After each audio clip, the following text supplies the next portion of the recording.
तो students welcome to excellence classes. और आज हम लोग कुछ इस प्रकार के सेंटेंस की ट्रांसलेशन सीखेंगे कि जैसे प्रत्येक व्यक्ति को आज नहीं तो कल अवश्य मरना है, वह इतना होनहार है कि उसे धोखा नहीं दिया जा सकता। ऐसे सेंटेंस जिसको आप देखकर ही थोड़ा सा घबरा जाते होंगे कि ऐसे सेंटेंस को किस प्रकार से ट्रांसलेट करना है। तो आज मैं इनको एक्सरसाइज इनका रूल आपको इसे बता दूंगा कि जब ये वीडियो लेक्चर खत्म होगा तो आप इसकी एक्सरसाइज को बड़े आराम से कर सकते हैं। तो चलिए चलते अपनी क्लास की तरफ और देखते हैं कौन कौन से रूल हमारे पास इसके आते हैं। तो आज हम लोग पढ़ेंगे use of be to, have to, as soon as. इसका यूज हम लोग पढ़ेंगे और इसका यूज पढ़ने के लिए हमें कुछ वर्ड्स जानने पड़ेंगे जिनका वर्ड का अर्थ अगर आप जान जाएंगे तो ऐसे सेंटेंस में ट्रांसलेट करना आपके लिए आसान हो जाएगा। तो वर्ड क्या है, जैसे हमारे पास हो जाए एज सून एज, इसमें एज सून एज का प्रयोग होगा। जैसे यहां हो गया ज्यों ही, इसका अर्थ हो गया एज सून एज ज्यों ही। अनलेस, यदि, ना, इस प्रकार के वर्ड आप लोग देख लीजिए कि इसमें लिख देते हैं हम आपके लिए। तो ये कुछ वर्ड है जिसे एज सून एज का प्रयोग हम ज्यों ही के लिए करते हैं। अनलेस, यदि, ना, टू, एनफ, इसका प्रयोग हम लोग पर्याप्त के लिए करते हैं। नो सूनर देन का प्रयोग ज्यों ही के लिए करते हैं। यहां ज्यों ही के लिए दो शब्द आपको दिख रहे हैं। तो एक शब्द हमारा ये अफर्मेटिव के लिए लगाया जाता है, ये जब अफर्मेटिव में ज्यों ही का यूज हो रहा है, और ये हमारा निगेटिव के लिए लगता है। यहां पे इसी प्रकार से ये वर्ड हमारा टू का प्रयोग निगेटिव के लिए किया जाता है और इसका प्रयोग हम लोगों को अफर्मेटिव के लिए करना रहता है। ठीक है, तो यहां पे दो वर्ड जो आपको दिख रहे हैं, ये एक निगेटिव के लिए दिखता है, एक अफर्मेटिव के लिए दिखता है। यहाँ ये नो सूनर देन जो है हमें निगेटिव के लिए मिलता है। एज सून एज का प्रयोग ज्यों ही के लिए हम अफर्मेटिव के लिए करते हैं। लेस्ट, कहीं ऐसा ना हो, या फिर एज इफ, मानो, या देन की अपेक्षा। तो ये वर्ड आपको इस टाइप के जो सेंटेंस ट्रांसलेट कर रहे हैं इसमें आपको बहुत काम आने वाले हैं। तो इनको आप नोट कर लीजिए, इसके बाद इसके हम रूल देखना शुरू करते हैं। तो पहला रूल पाते हैं बी टू। तो B2 का प्रयोग, B2 क्या होता है हमारे पास, B2 हमें मिलता है is to, am to, are to, या वाज टू, वर टू। यानी कि यहां पे इन मॉडल तो यहां पे इन ऑक्सिलरी वर्ब के साथ हम लोगों को टू का प्रयोग देखने को मिलता है। तो ये वर्ड्स उन वाक्यों के लिए यूज किए जाते हैं जिनमें जो कार्य बताया गया हो वो पूरी तरह से पहले से ही तय हो, कि उसमें पूरी तरह से पहले से ही ये क्लियर हो कि ये पहले से ही तय था कि इस कार्य को होना है। तो इसका प्रयोग इसको लिख लेते हैं कि का प्रयोग उन सेंटेंस, तो यहां पे ये देख लीजिए कि जो सेंटेंस है इसमें ऐसे सेंटेंस आपको मिल जाएंगे जिसमें पहले से ही आपको पढ़ के लगेगा कि ये कार्य पहले से ही तय था। जैसे यहां पे एक एग्जांपल ले लेते हैं हम कि तुम्हें यह पाठ याद करना है, तुम्हें यह पाठ याद करना है। तो तुम्हें के लिए हम लोग यू का यूज करेंगे और यू के साथ प्रेजेंट टेंस है तो आर लगाएंगे। यू आर टू और याद करना, लर्न दिस लेसन। क्लियर। यहां पे जैसे पहले एक और एग्जांपल ले लेते हैं इसके बाद कि आज उसे बाजार जाना है, या जाना था कर देते हैं। ठीक है, आज उसे बाजार जाना था, पहले से ही तयशुदा कार्य था लेकिन हुआ नहीं था। तो यहां पे आप इसे कर लेंगे कि ही, उसे था ना ही, और ये पास्ट टेंस में था तो वॉज लगाएंगे। He was to go to market, बाजार जाना था, कहां, कब, आज, तो टुडे। क्लियर। तो यहां पे ये चीज आपको समझ में आ गई कि ये इस रूल के अंतर्गत वही सेंटेंस आते हैं जिसमें पहले से ही तयशुदा कार्य दिखाया जा रहा है कि इसमें कार्य पहले से ही तय था, इसको करना ही करना है। क्लियर। तो चलिए इसे नोट कर लीजिए और फिर हम लोग अगले नियम की तरफ बढ़ते हैं। तो अगले नियम की तरफ आगे बढ़ने से पहले हम लोग ये जान लेते हैं कि अगला नियम हम लोगों का उस पर डिपेंड है जिसको लेकर आप लोगों को अक्सर कंफ्यूजन रहती है। जैसे पहला नियम मैंने आपको लिखाया, इसमें आपको कंफ्यूजन रही होगी कि हैव टू हैज टू का प्रयोग क्यों नहीं किया गया। तो अभी हैव टू हैज टू का प्रयोग इस नियम के अंतर्गत आपको बताते हैं कि हैव टू और हैज टू का प्रयोग आपको क्यों कब करना है और कैसे करना है। तो चलिए इस नियम को देख लीजिए। तो अगले नियम अनुसार होता है कि has to, have to, had to, will have to, shall have to, इन सब का प्रयोग हम लोगों को वहां पे करना रहता है जहां पे सेंटेंस पढ़ के हमें ये लगे कि कर्ता द्वारा ये कार्य मजबूरी में किया जा रहा है। यानी कोई भी अगर कार्य मजबूरी में कोई फोर्स डाल के कार्य करा रहा है तो वहां पे विल हैव ये हैव टू का प्रयोग करेंगे। प्रेजेंट टेंस है तो हैज टू या हैव टू, यानी सब्जेक्ट अगर सिंगुलर नंबर है तो हम लोग हैज टू का प्रयोग करेंगे, प्लूरल नंबर है तो हैव टू का प्रयोग करेंगे, या फिर पास्ट टेंस में तो हैड टू का प्रयोग करेंगे, या फिर फ्यूचर टेंस में तो विल हैव टू या शैल हैव टू कर्तानुसार प्रयोग करेंगे। तो यहाँ पे उन्हीं सेंटेंस में हम लोगों को इस हैव टू का यूज करना है जहां पे सेंटेंस को पढ़ते ही ये लगे कि इसमें कार्य मजबूरी द्वारा किया जा रहा है। जैसे यहाँ पे होगा कि नौकर को प्रतिदिन बाजार जाना पड़ता है, बाजार जाना पड़ता है। अब ये सेंटेंस आपको देख के ये लग रहा है कि ये सेंटेंस हमारा एक मजबूरी में, नौकर को प्रतिदिन बाजार जाना पड़ता है, ये उसका कार्य मजबूरी का कार्य है। तो यहां पर आप लगा सकते हैं सर्वेंट। अब सिंगुलर नंबर है, प्रेजेंट टेंस है, तो यहां पे हम लगा देंगे has to, servant has to, और फिर जाना पड़ता है गो टू मार्केट, और फिर प्रतिदिन एवरीडे। क्लियर। तो यहां पे अगर ऐसे सेंटेंस आ रहा है जिसमें आपको देखने पे लगे कि मजबूरी दिखाई जा रही कार्य को, जैसे कि उसको यह कार्य करना पड़ेगा,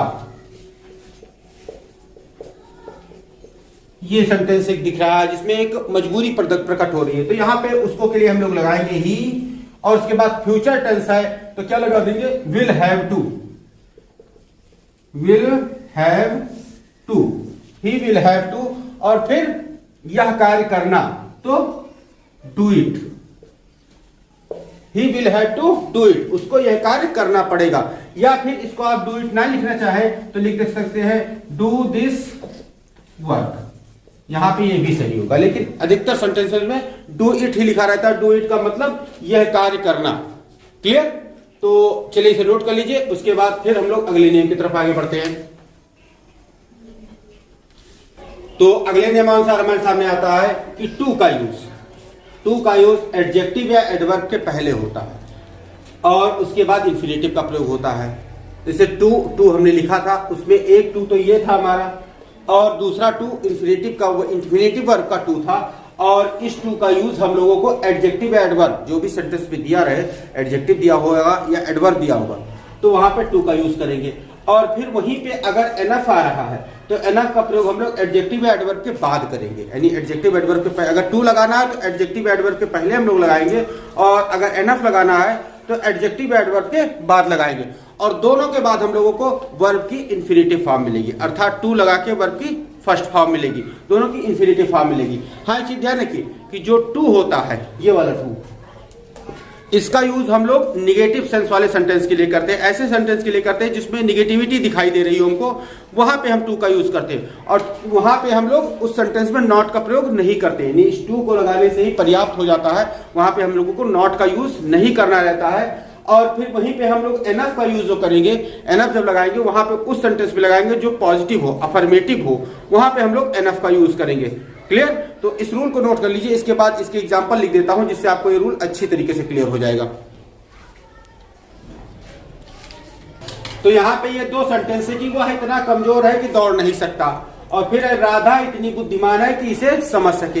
ये दो सेंटेंस आपको दिख रहे हैं, एक सेंटेंस में आपको नेगेटिविटी दिख रही है, एक सेंटेंस ये पॉजिटिव में दिख रहा है। तो इन दोनों को हम लोग यहाँ पे, अभी मैंने रूल क्या बताया था कि जो सेंटेंस निगेटिव हो उसमें टू का यूज करेंगे, जो सेंटेंस अफर्मेटिव हो उसमें एनफ का यूज करेंगे। और टू का यूज कहाँ बताए थे?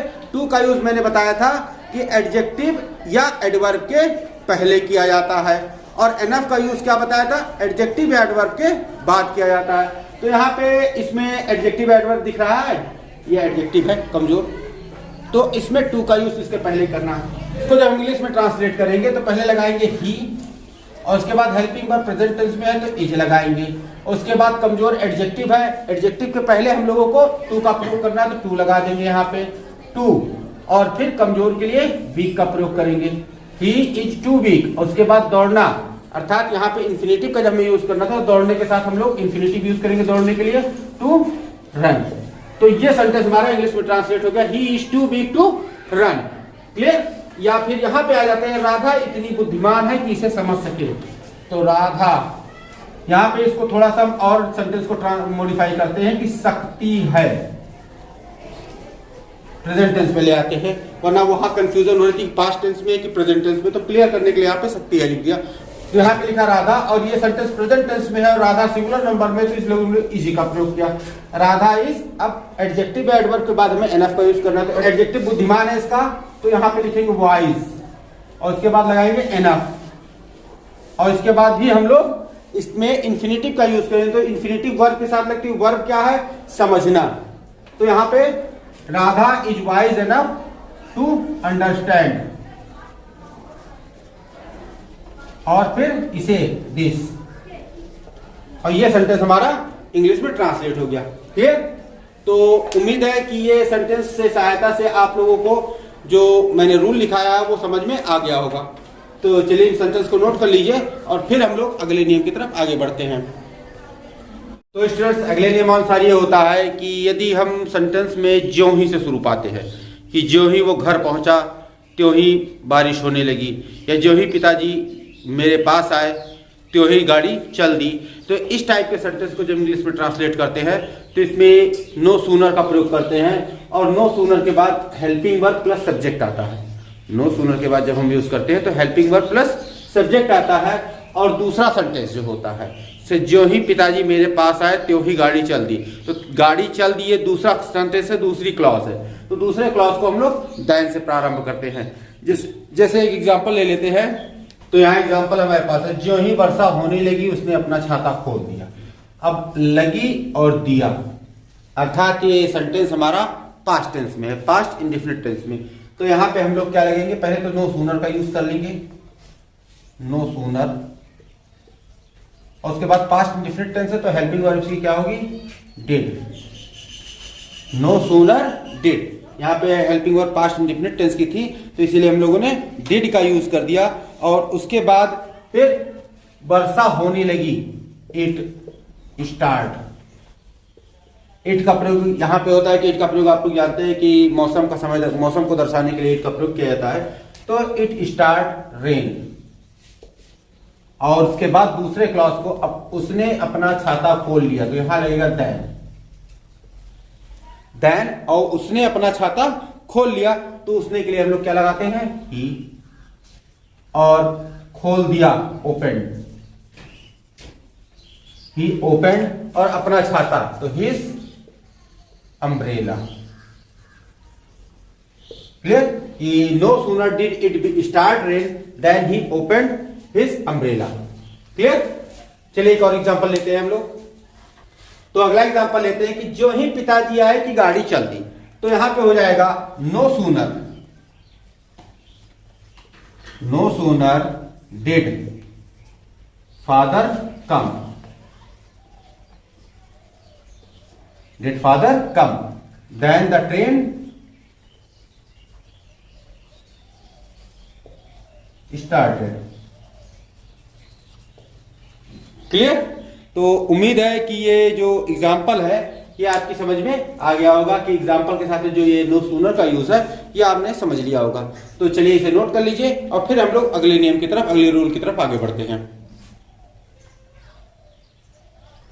तो अगले नियमानुसार होता है कि यदि ज्यों ही वाले सेंटेंस को हम लोग एज सून एज से प्रारंभ करते हैं, मतलब जो सेंटेंस ऐसे लिखा था कि ज्यों ही, जो भी इसकी पहले वाली स्लाइड में मैंने जो सेंटेंस आपको लिखाए थे वही सेंटेंस हम लोग नो सूनर से भी शुरू कर सकते हैं, वही सेंटेंस हम लोग एज सून एज से भी शुरू कर सकते हैं। अगर आप उस सेंटेंस को नो सूनर से आरंभ करते हैं तो दूसरी क्लास हम लोगों की देन से प्रारंभ होती है, लेकिन अगर वही सेंटेंस जो हम लोग एज सून एज से प्रारंभ करते हैं तो उसमें हम लोगों को हेल्पिंग वर्ब का यूज नहीं करना रहता है, जैसा जो सेंटेंस का फॉर्मेट होता है अफर्मेटिव सेंटेंस में लिखना रहता है, और उसके बाद सेकंड क्लॉज को शुरू करने के पहले हम लोगों को देन की जगह कॉमा यूज करना रहता है।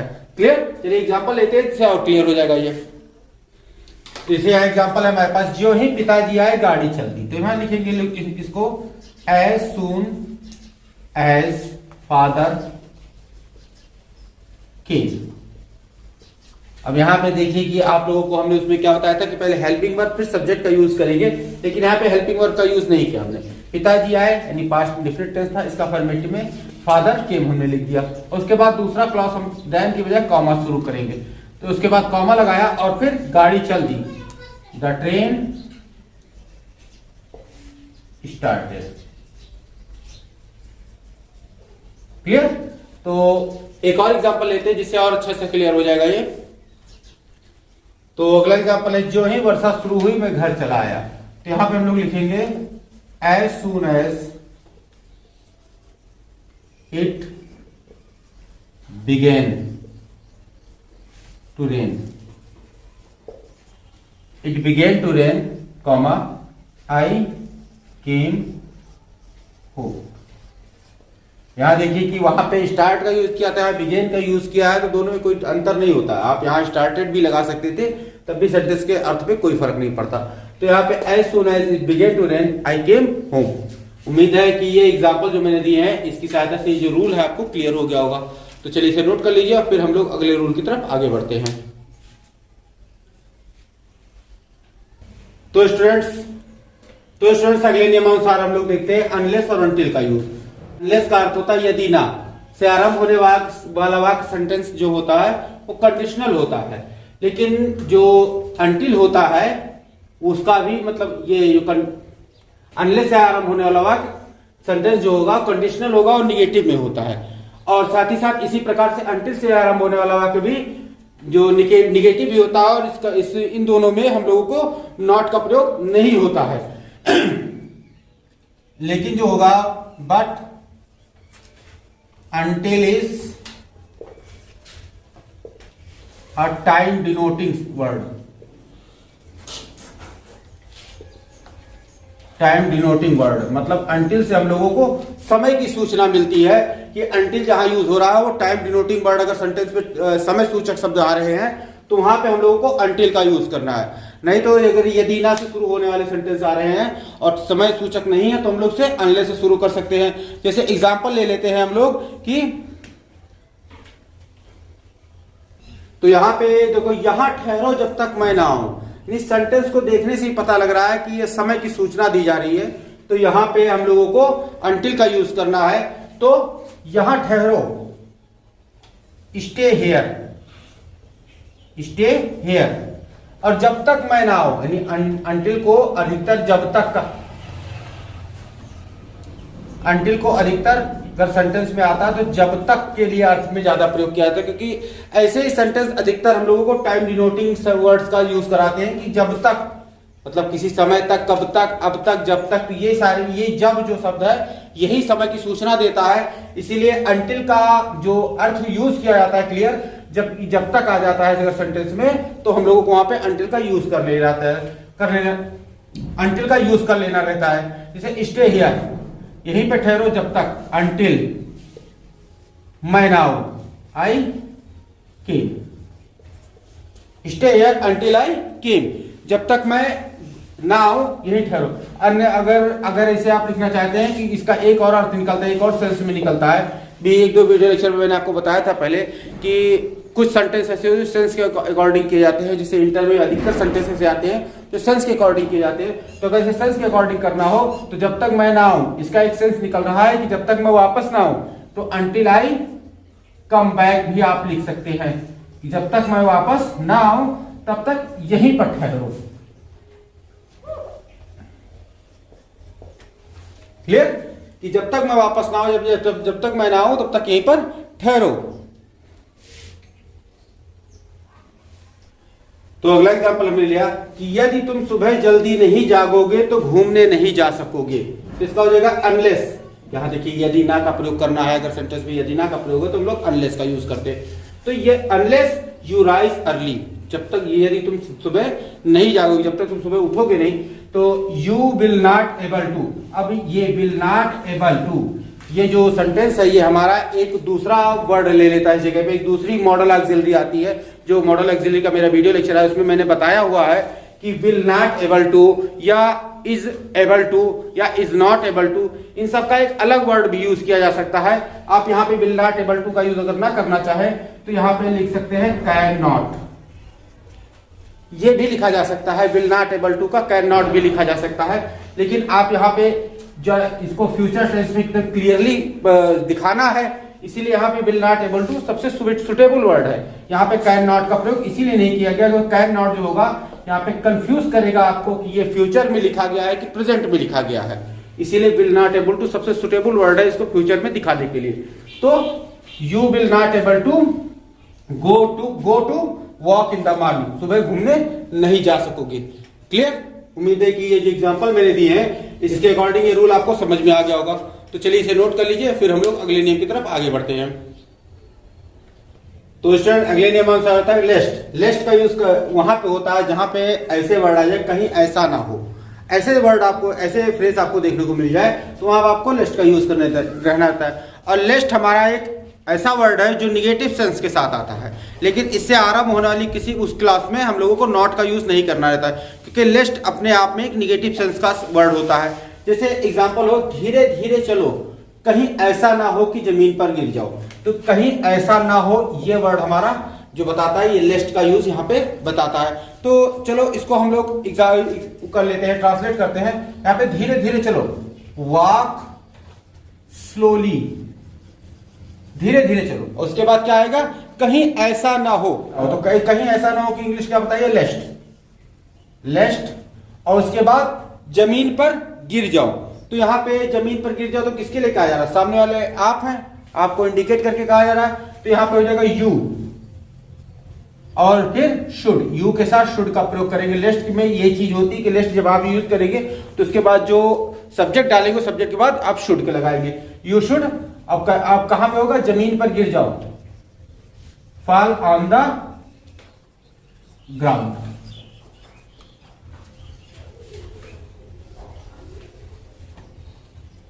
Ground, clear? धीरे धीरे चलो, कहीं ऐसा ना हो जमीन पर गिर जाओ। तो अगला एग्जाम्पल मैंने लिया कि अधिक चिकनाई का खाना मत खाओ, कहीं ऐसा ना हो कि तुम दिल के मरीज बन जाओ। ये एक सेंटेंस मैंने आप लिया है, इसको मैं छोड़ता हूं आप सबके ऊपर। इसको ट्रांसलेट कीजिए और मेरे कमेंट बॉक्स में इसका ट्रांसलेशन लिखिए। देखते हैं कितने लोगों की समझ में ये रूल आया कि ये सेंटेंस कैसे ट्रांसलेट किया जाता है। कमेंट बॉक्स में ट्रांसलेशन का इसका ट्रांसलेशन लिखिए और फिर मैं आपको बताऊंगा कि इसका ट्रांसलेशन होता क्या है। तो चलिए बाकी रूल्स को और एक एग्जांपल को नोट कर लीजिए और साथ ही साथ एक क्वेश्चन को भी आपने नोट कर लीजिए और इसका ट्रांसलेशन मुझे करके दिखाइए। चलिए आप एक आपके लिए हम वो लिखे दे रहे हैं कि जैसे एक स्ट्रक्चर होता है कि लेस्ट का यूज जब आप कर लेंगे तो लेस्ट के बाद आप लोग सब्जेक्ट का यूज करेंगे, जो सब्जेक्ट आपको मिल रहा है उस सब्जेक्ट को आप यूज करेंगे। इसके बाद हम लोग शुड लगा देंगे और उसके बाद अदर वर्ड लगाएंगे। मतलब इस चीज को आप ध्यान रखिए कि लिस्ट के बाद सब्जेक्ट और सब्जेक्ट के बाद शुड का प्रयोग करेंगे। ये चीज लिख लीजिए, शायद ये चीज आपको इस सेंटेंस के ट्रांसलेशन में सहायक सिद्ध हो जाए। तो स्टूडेंट्स इसी के साथ आज का वीडियो लेक्चर समाप्त किया जाता है। उम्मीद है इस वीडियो लेक्चर में मैंने जितने भी रूल आपको बताया, जितना भी ट्रांसलेशन करने को सिखाया, वो आपकी समझ में आ चुका होगा और आप उसे आसानी से ट्रांसलेट कर लेंगे। तो यदि ये वीडियो लेक्चर आपको अच्छा लगा हो, इससे आपने कुछ भी सीखा हो, तो लाइक कर दीजिए और साथ ही साथ अपने सभी दोस्तों को शेयर कर दीजिए जो बोर्ड परीक्षा 2022 की तैयारी कर रहे हैं। और यदि अभी तक आपने मेरे चैनल को सब्सक्राइब नहीं किया है तो सब्सक्राइब कर ले और साथ ही साथ बेल नोटिफिकेशन में जाके ऑल नोटिफिकेशन का बटन दबा दें, जिससे कि मेरे आने वाले सारे वीडियो लेक्चर आप तक सबसे पहले पहुंच सके। और यदि आप कॉम्पिटिटिव एग्जाम की तैयारी कर रहे हैं, ट्रिकी मैथ पढ़ना चाहते हैं, तो मेरे इस चैनल को जरूर सब्सक्राइब करके रखें। इसमें मैं आपको अच्छे अच्छे ट्रिक वाले मैथ देता रहता हूं। तो मिलते हैं नेक्स्ट वीडियो लेक्चर में। Till then stay tuned with our channel, keep watching, keep learning, take care, thank you and bye.